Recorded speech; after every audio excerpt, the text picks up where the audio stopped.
Welcome back to Prophy Plays. I'm Prophy, and this is episode 10. We're going to be doing Act 2, Scene 1 of the story of Mies Kinson. And so where we left off last time, we made it to Piathos. And if you want to watch the entire series, I do have a card linking to the series playlist early on in the video. It might actually be gone by now, but go back check that. Okay. All right. So where we're picking up now, right? So we have arrived at Piathos, which is where we know this rogue AI was headed. So we are going to pick up with this. Now we know last time that things feel weird here.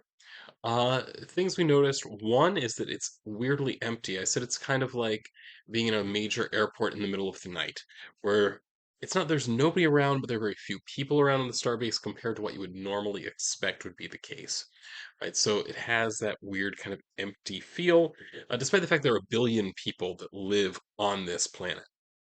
Another weird thing is that it seems like the way that this planet has tried to deal with the fact that there's an AI here is simply denial, right? That is, we're just not acknowledging that things are going wrong and there must be something underneath all of this. We're just trying to deny that fact, or at the very least, act like that is not the case.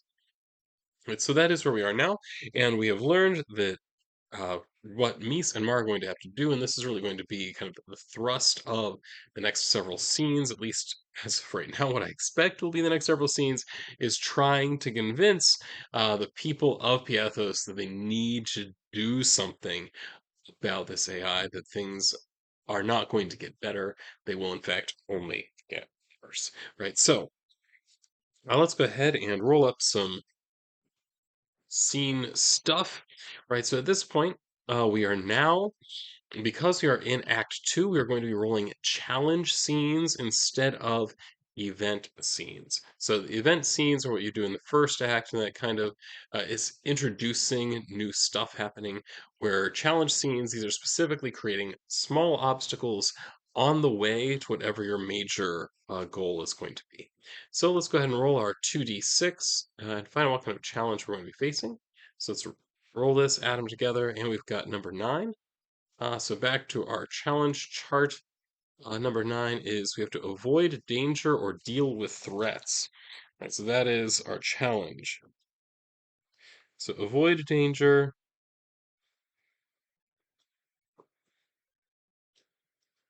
Now this is something I can imagine a few places where this would come from. But before we do much imagining, let's go ahead and get our action thing, plot device, opposition, and location. Remember, all of these are really just there to act as inspiration for us. We may or may not actually use the things that we roll. Right, so I'm going to go ahead and roll the D100 here, and this will give us our opposition. It is 20, it looks like. Right, so 2, 0, 20. It's corrupt officials or cultists. Well, I think that corrupt officials makes more sense given the story we have so far. Right? Although we'll see how this comes up. Then what else do we need? Turn the page. I don't think we need motivations or themes or complications. We do need a location. So go ahead and we'll roll that D1000. And what have we got? 545. 545. There it is. The nice part of town. Oh, this is nice.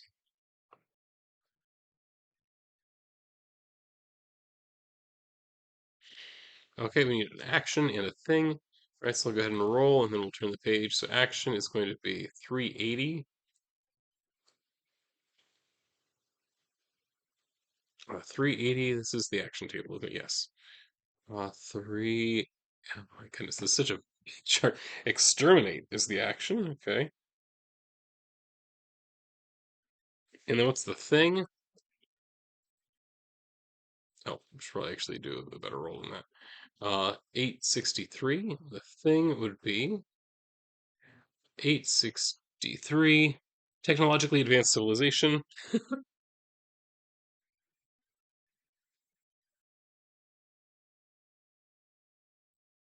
And then the plot device.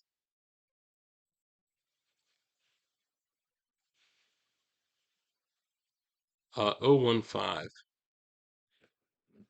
A hidden world. Some other dimensions, alternate realities, or hidden beings become available in this adventure. Oh, so there's a hidden world as a potential plot device we may pull from. Okay, so let's go ahead and set the scene a bit. Right, so Mese and Mara are currently in the upper side of the starbase here on Piathos. We know that there's an upper base and a lower base connected by a space elevator, which would take some time for you to drop down out of orbit. Uh, at this point in time, in terms of what we have felt on the station, there are relatively few people around. We have the feeling that at this point they're really not sending anyone out, and people are avoiding this planet as it is. And so we're really just kind of operating as far as possible on a self-sufficient basis right now. I'm not necessarily banning traffic, because we got here, the authorities checked us out, there was no problem, but at the very least, people are avoiding coming to Piathos. It's not the best situation here. Just go ahead so I can zoom in on Piathos. There it is.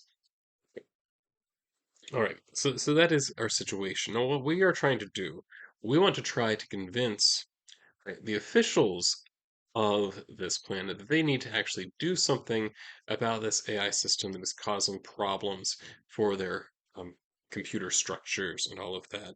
So I think a natural thing for us to do then is to try to make contact, right, with some kind of authorities or something like that, right, just so that we can, let them know we're aware of this problem and that therefore they should do something about it.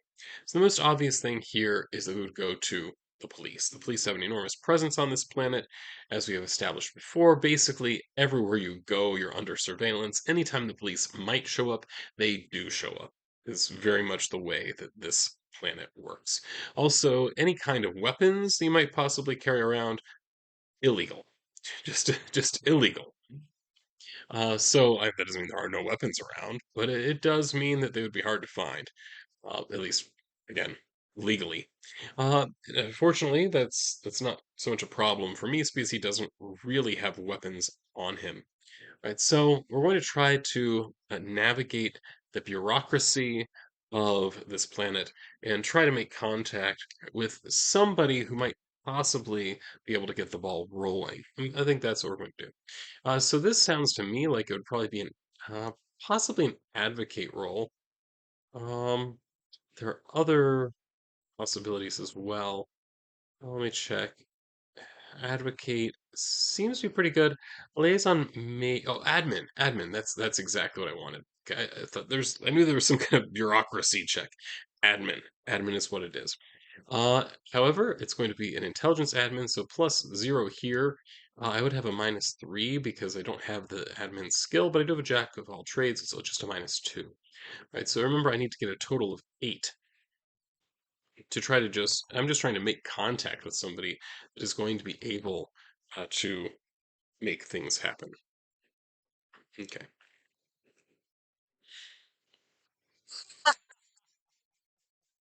That's a good old snake eyes.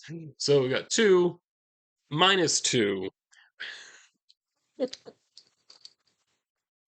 Okay, so we literally got a 0 out of the 8 that we need. I did. Just, I'm gonna have to take a little bit to recover from that fact.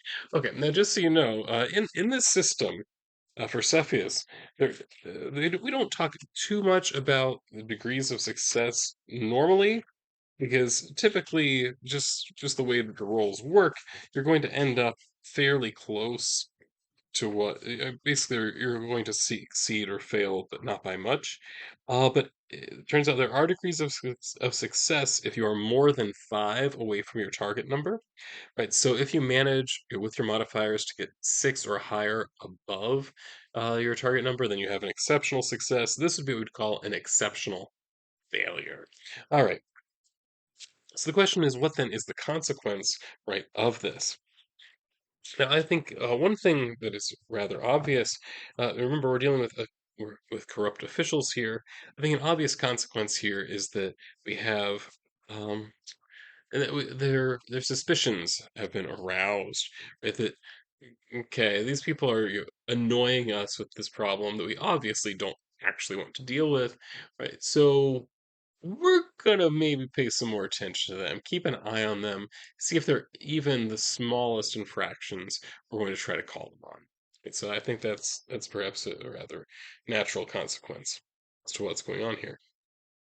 Okay, right. So after making contact with the authorities and being completely right shut down by them, saying thank you for your report, but no thank you for your report. We'll take it from here. That's really what it sounds like. All right. Next thing then. So remember, we're trying to avoid danger or deal with threats. So one of the things that I think is also obvious is because of the searching we did before, the AI system itself is now aware of us. Right, so let me just double check that. So is the AI system aware of us? This seems extremely likely. So as long as I roll a 95 or lower here, the answer is yes. 35, yes. Right, so we do then have the AI is aware of our searching that we have been doing. So the question is it then going to react in some way? And that seems the most obvious thing. So in terms of avoiding danger or dealing with threats, we have two possibilities at this point. Either it is coming from the computer, this program, right, or it'd be coming from the authorities on this planet. I think the most likely it would be the computer is creating some kind of threat for us. So let's go ahead and roll that. 14, yeah.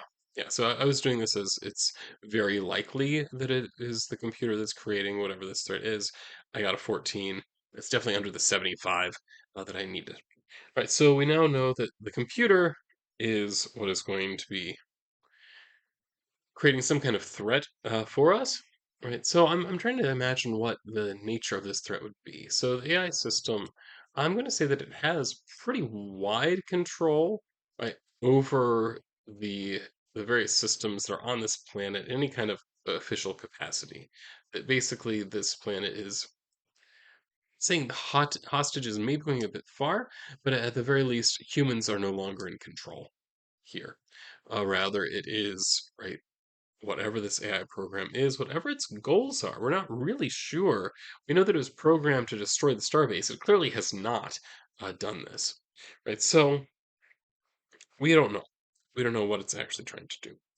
So I think that maybe the natural thing for us to do now. I think that we've basically exhausted the possibilities of what we can do up here in the starbase, right? So I think it makes sense for us to descend down the space elevator. And this would be the perfect time for something to go wrong. So the question is this where things go wrong? So I'm going to go ahead and roll. I'm going to say it's very likely. So again, a 75 or less, and that is what we have. 32, yes. So something goes wrong in the space elevator shaft. So it seems to me like an obvious thing that might have happened is that we might have gotten stuck or something like that. Right, so let's go ahead and check that. Did we get stuck? Again, 75 or less would be yes. 33 is a yes. We got stuck. And not only do we get stuck, but because we rolled doubles, that leads to a mid-scene interruption, which is honestly kind of something I was hoping for. Right, so a mid-scene interruption right here. Right, so whenever we roll doubles on the yes no table, we just did. Right, and so let's see what the mid-scene interruption is. So let's go ahead and roll. It's 2d6. We roll that. 12. Oh, we're getting these extreme results. That's really weird. An ambiguous or strange event. Okay, well, give me an action and a thing so that I have some sense of what this might be. Right, so here's action 712, and thing 479. So 712 and 479. So 712 for our action is provoke, and then 479, I believe it was. Well, I'll do 479. Provoke madness. All right, so something is going to go on that is going to provoke madness. All right, now, given that we are okay, but it's okay, this is an ambiguous or strange event. Okay, something related to okay. Well, here's something that might possibly work. So as we are uh, in this space elevator, I'm going to say that they made the engineering decision because this is the capital after all.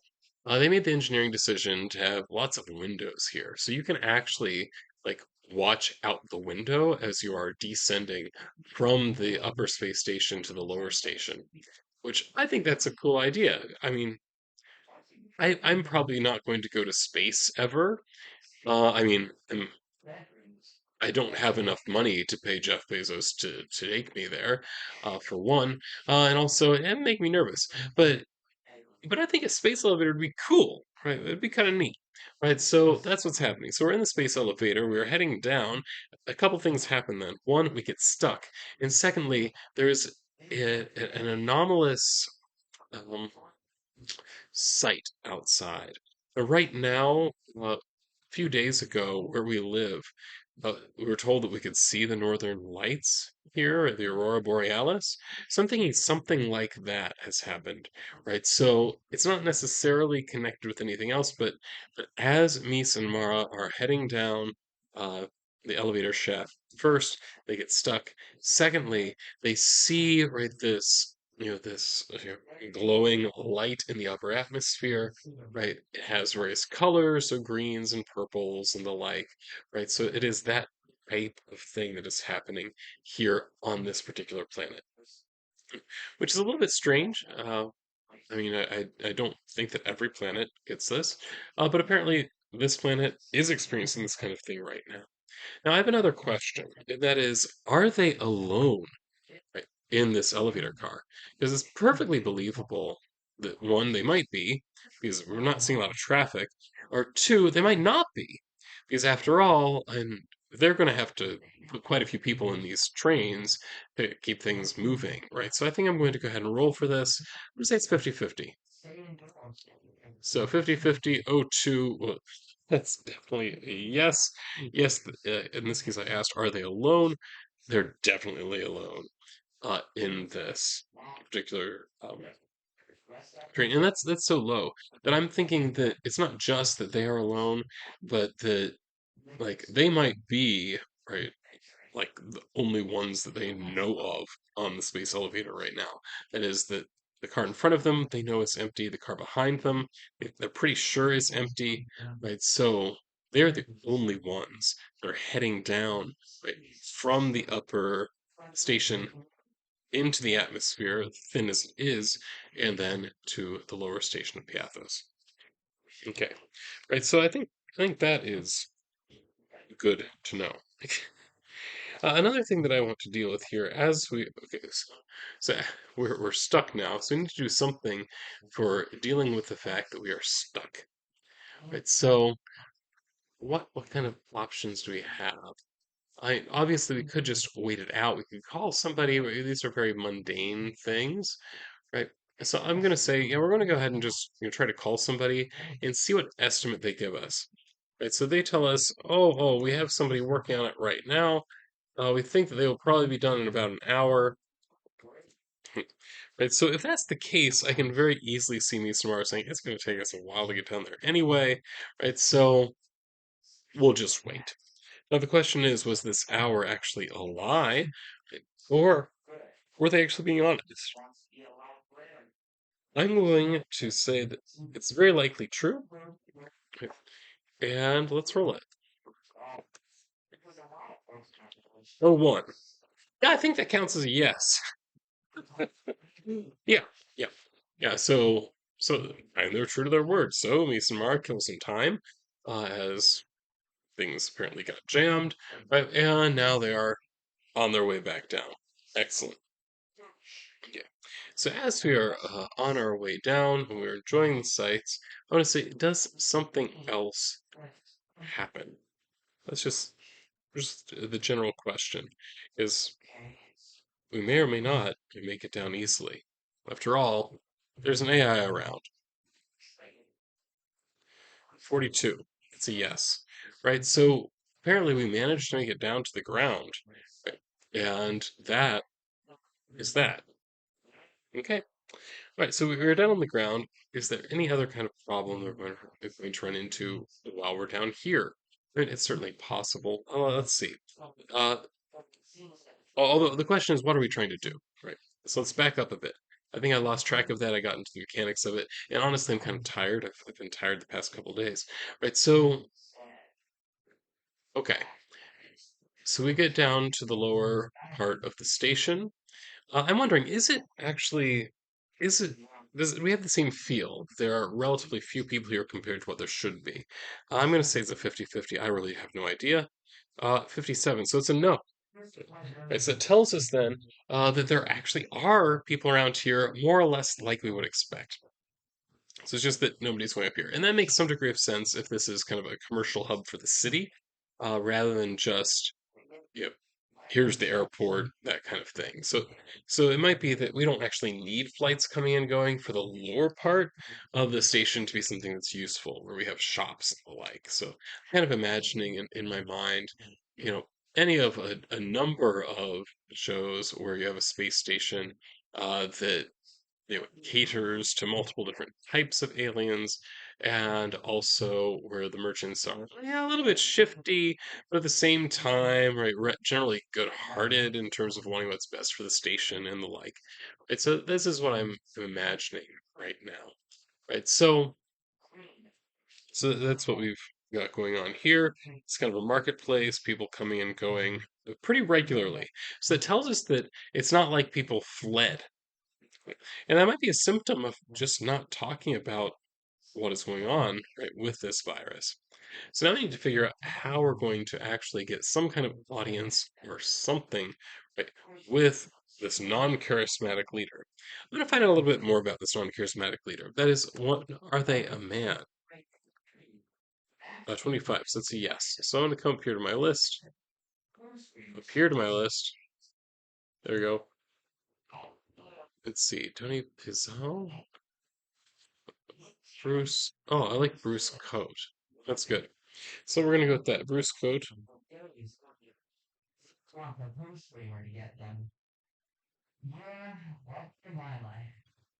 Okay, so I'm gonna make a note about that. Bruce Coat. I forget what role he's supposed to play. Oh man, I need sleep. Okay, so this is an NPC here. Oh yes. So I'm trying to figure out who the leader is. So Bruce Coat is the non-charismatic leader.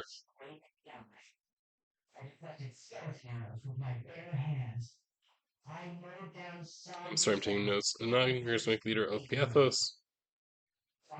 Yeah, let's see. If I'm gonna find this next time around, or maybe there's already a Bruce Coat somewhere, but I've forgotten about it. Like I don't think. Yeah, so he's not on any of my cards here. No, these are all planet cards. Okay. And over here, no. Okay. Check everything. All right, cool. I probably don't need this one. All right. So Bruce Coat, I want to know kind of what is his skill level as well. Let's try it again. 3. 3 minus, was it minus 2? No, minus 3. 3 minus 3 is a 0. So weirdly, we know that he's not charismatic. He's apparently definitely not charismatic. All right, we're not really sure how he got in charge. So what do we know about his personality? Let's go ahead and roll a d50 for this one. And we've got 52, so divide that by 2, that's 26. So by the time I get back over here, 26 on the personality table, finding somebody who's deceitful or wise. Ooh.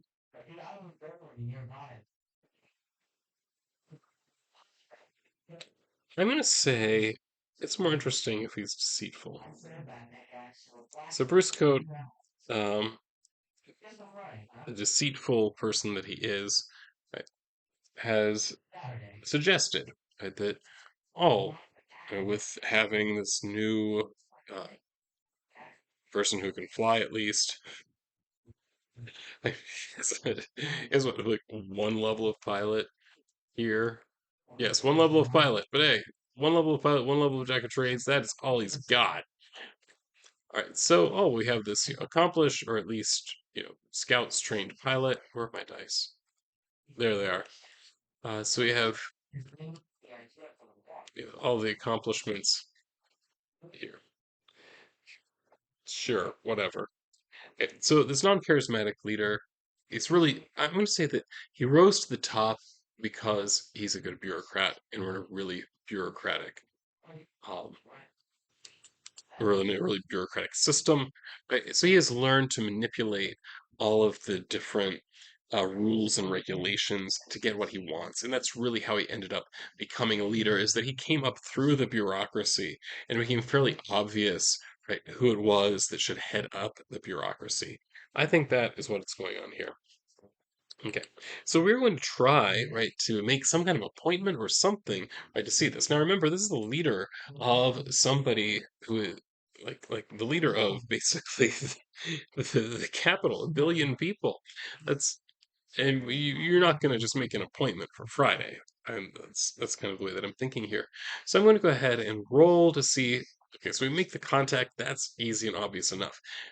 Are they actually available for us? This seems extremely unlikely. I'm only going to say yes if it's a 5 or less. Let's roll it. It is a 44, so it's definitely not, and that's also another mid-scene interruption. Very exciting. So I'm going to roll the mid-scene interruption. 7.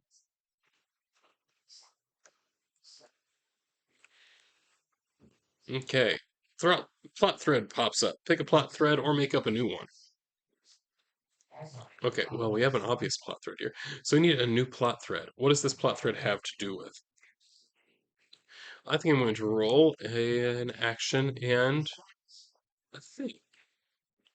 Oh, wait, no, this is not what I'm going to do. So what pops up here is a hired job request or quest. That's what pops up. Oh, I like that. I like that. I like that a lot. Okay, so let's go ahead and roll this one. 4. So help rescue someone in danger. So this is a new quest thread that is coming. So help rescue someone.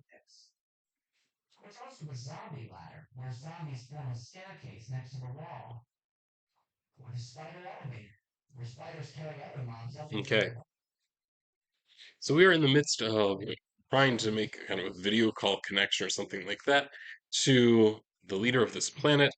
We are hitting all kinds of walls because, frankly, I'm not that important. So that's that. But then somewhere along the way, I think we may overhear this, that there's some kind of issue, right? Somebody is missing or has been kidnapped or something like that, right? And we definitely need to go and help rescue whoever this is. So let's see. So first, is it just they overheard about a kidnapping? That seems very likely. So that's a yes. Right, so we just um, overheard about a kidnapping.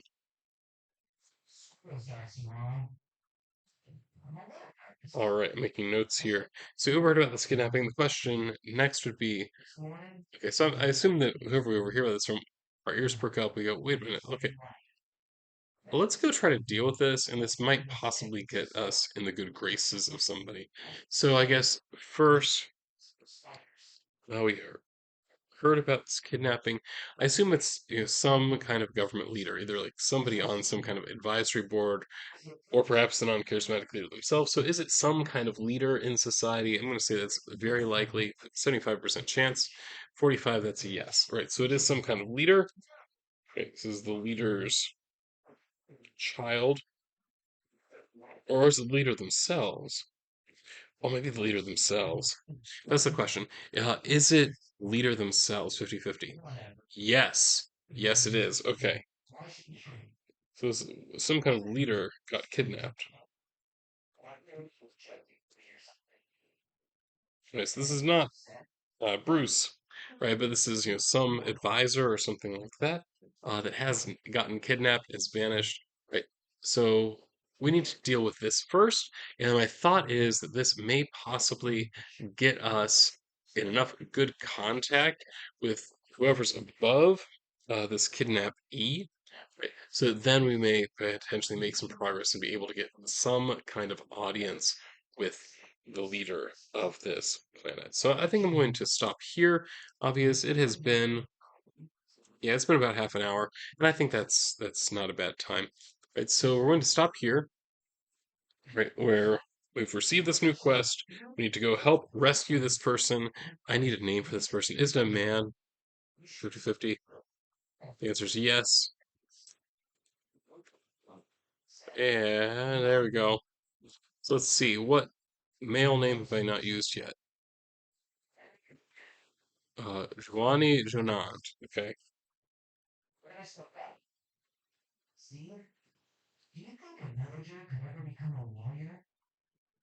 Well, here's the question. Giovanni Jonant.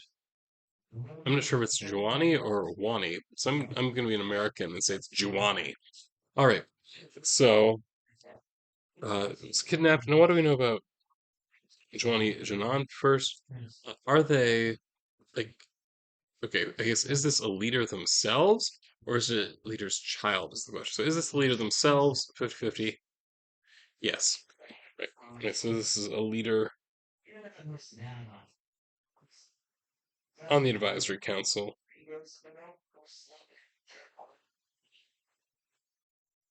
All right.